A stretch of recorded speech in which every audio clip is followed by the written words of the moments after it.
Hey everyone, it's Myriam, and I finally finished the major deadline commitments I'd had since the end of October. So that means that I finally have the time to edit and upload the rest of my Inktober images. So I have this video and then 2 more of my time lapses for my Inktober drawings, and then I'll have one last video where I'll show you all the drawings in one video, and I'm hoping to have received the booklet by then so I can show you a preview of the booklet, and then once I've done that I'll put it up for pre-order on my shop. And I also am hoping to film the donation in that video also, so it'll be a nice little wrap-up video for the whole Inktober month. So I'm sorry if these videos seem a little bit out of context, obviously, because it's not Inktober anymore. But I asked on Instagram if you guys would like to see the rest of my time lapses for Inktober, and you said a resounding yes, so here they are. They'll take me a minute, and I think I'll probably finish updating everything by next week. And then after that I'll have a bigger colour painting, which will also be sponsored by Skillshare, in which I will talk about art schools. And after that we'll resume our normal schedule, I think. I'm still a bit dazed from the entirety of Inktober and the commissions I've had after that and how much I've got to do. But things are gradually coming to an end. I'm finally crossing off stuff of my to-do list, and I have finally received all the prints that you guys have ordered from my printers. I've received them today, which is exciting. And I'll be packaging all that up this week and sending them out very soon. So you guys will finally get those in, I don't know, probably beginning of December, I'm hoping. Or if you're closer, obviously in the UK, in November. I've also sold all the originals. I think I've got 2 left in my shop now. And I'll be packaging them this week also and sending them out either this week or next week too. So that's all coming to a nice slow wrap, and it feels really good to have all that done. I'm sorry for the delay, I hope you guys understand. It's just been crazier than I was used to, and I'm trying. It's been a learning curve this month. I've never expected to get that many orders. I should try and get used to it, because I suppose if I want this to become a job for me too, I need to get used to having more orders thrown at me. But it was a good exercise in self-discipline and organisation, and just trying to put everything together while I worked on deadline work, and it was a good practice, and I feel a little bit more confident that I know how all this works now. But I'll be honest, I'm looking forward to going back into colour. I still have loads of ideas left over from Inktober, and although I really like doing ink works, and I will probably keep doing a few ink works, I do miss colour, and I'd quite like to explore a few of those ideas. In gouache maybe, and maybe I'll try oil painting in the future too. I've seen more and more oil paintings I like online, and it's giving me a taste for it, although I don't have the facilities for them quite right away. Do any of you guys have any experience with water-based oil paints? I've heard there were some that were made now. I can't really do fumes where I live, because I I work in my bedroom, or I sleep in my studio. I'm not entirely sure which way round is the right way around. But you get what I mean. I can't really breathe in the fumes of a painting drying.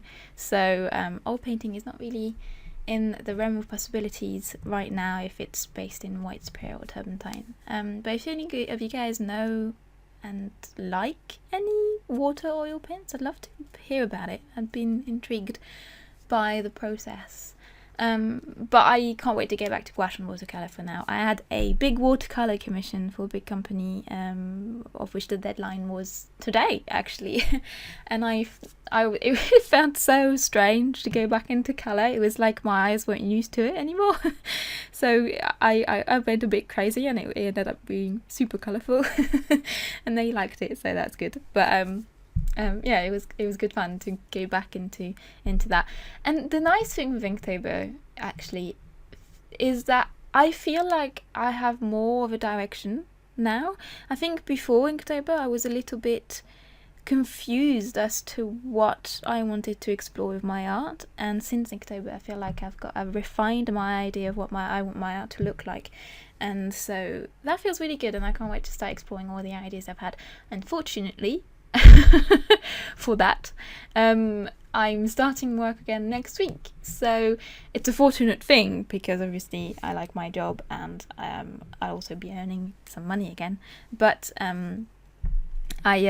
it's gonna take up most of my time, so it's gonna be difficult for me to keep up the rhythm I've had up to now, which makes me a bit sad because drawing is just such a big part of me that when I have less time to do it, I go a bit morose. But I'm sure I'll be able to keep up something, and I look forward to the pieces I'm gonna try and create over the next few months.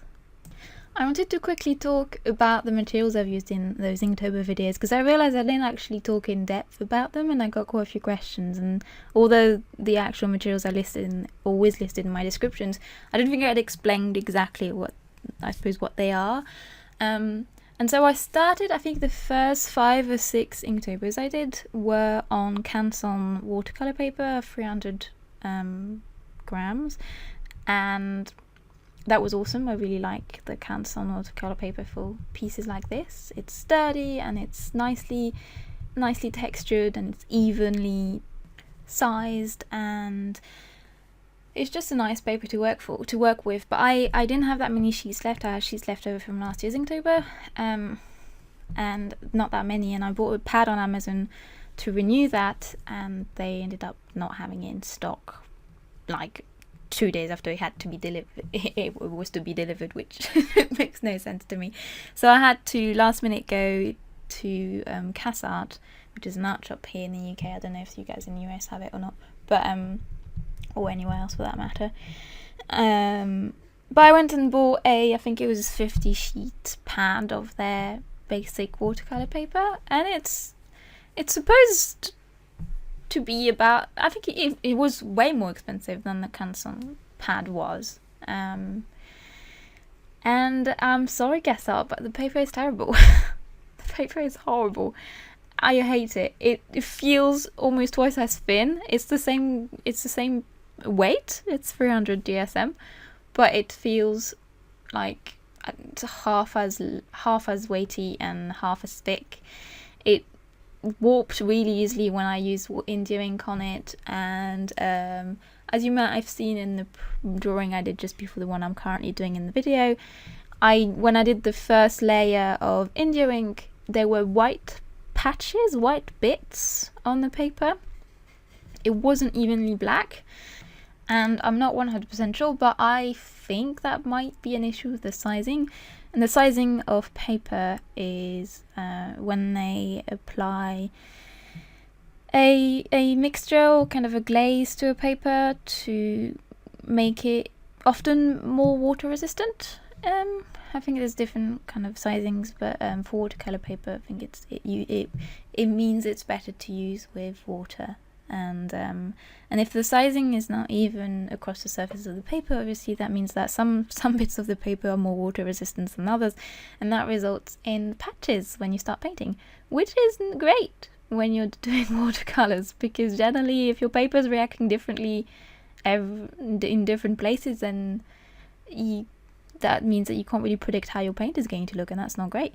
So unfortunately I wouldn't recommend this paper. It turned out fine in the end, as in, it's still thick watercolor paper, so once I applied a few layers of India ink it turned out black as I wanted it to, but it was a disappointing result at first because I was hoping it'd be as good as the CassArt one, but it turned out not to be, which was a bit disappointing. I'll definitely try to get the CassArt one back next year, I think.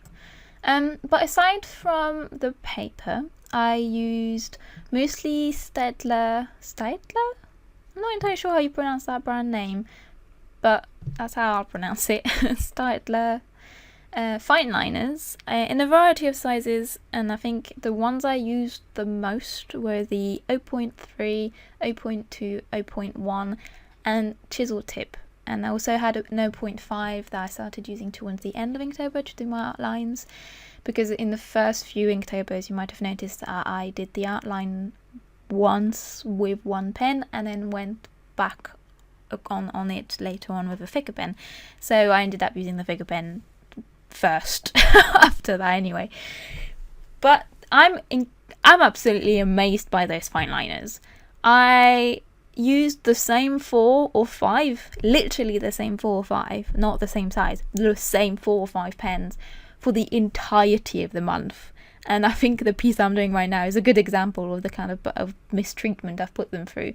And they are still alive. I'll admit by the end of the month they weren't in the sharpest shape they've ever been, and I'll probably buy new ones. But they still work. They still function, and I'm amazed. I've put them through so much mistreatment. I can't believe they would still be alive after all this time. To be honest, I'm amazed that my wrist is still alive too. But that's another matter. I can actually exercise my wrist. I can't really exercise my my pens. But yeah, they were amazing. I never actually used them all that much before, and I have a newfound respect for them since Inktober, because damn, they lived through this well, and they deserve a bit of rest now. So yeah, they were good. They were really, really good pens, and I'd recommend them without in a heartbeat. And obviously I'm not sponsored or anything, no one's asking me to say that. It's generally just me saying that I'm amazed that they survived my Inktober. I also used a few brush pens, you may have noticed, in some drawings, not all of them, just when I felt like it. And most of the ones I used were a Pentel pocket brush pen, although I don't remember if I used it much in my Inktobers, but I mostly used a Kuretake one. And I'd be really incapable of telling you what size it is, because I bought it when I was in Korea, and all the writing is in Chinese, and I have no idea what it says, which is sad. But sorry, yeah, I used that Kuretake, and I'm not sure what size it is, sorry. But I didn't use brush pens as much this year. I mostly used them last year, and this year I really wanted to just try fine liners and cross-hatching instead of flowy lines. But maybe I'll go back to that next year, who knows. And lastly, I used some India ink, which was more and more prominent by the end of the month as I did more and more black backgrounds. And I used, again, a brand that I bought, not in Korea this time, but in a Chinese supply shop in London. And I bought a few Chinese brushes, and I also calligraphy brushes, and I also bought a big pot of India ink, which is all written in Chinese. So I'd be incapable of telling you what brand it is. But if you follow me on Instagram, you may have seen that I complained about the smell of it a couple of times. Because it reeks. It smells like a dead, wet dog. It's awful. So I apologise to any of you that bought that bought an original from me. It obviously doesn't smell bad anymore. But if you sniff the painting, you might smell like a slight whiff of strangeness, and that's because the ink itself smells really strange. And I kept forgetting it smelled weird, and and then I suddenly kind of realised there was a weird smell in my room, and I'd look around thinking, is it me? Do I need to take a shower? What's going on? But no, it was my ink. But anyway, that's all the materials I've used in my Inktober so far. As promised, I will do a little tutorial about how I inked my pieces, but this is going to take me a little while, so I'm going to wait until I've got my Skillshare video, which has a deadline, out of the way, and the rest of my Inktober videos out of the way also, and then I'll focus on doing a little tutorial for you guys about my inking things. But yeah. Thank you again for all your support, for being around, for being lovely, and you keep me going, and you're amazing. And I know I say it in every video, but you deserve me saying it in every video. I promise all your purchases will be shipped this week and next week, and you'll all receive a notification once what you've bought has been shipped. So don't worry about it. If you haven't received an email notification, do tell me by like the end of November, and then I'll make sure to fix all that. I hope you guys are all right, all good. Keep an eye out for my booklet. I'll make the pre-orders available this weekend or beginning of next week, so definitely keep an eye out for that, because it'll be a limited edition. And other than that, I hope you're all really, really, really well. Take really good care of yourselves, and I'll see you very soon. Bye everyone.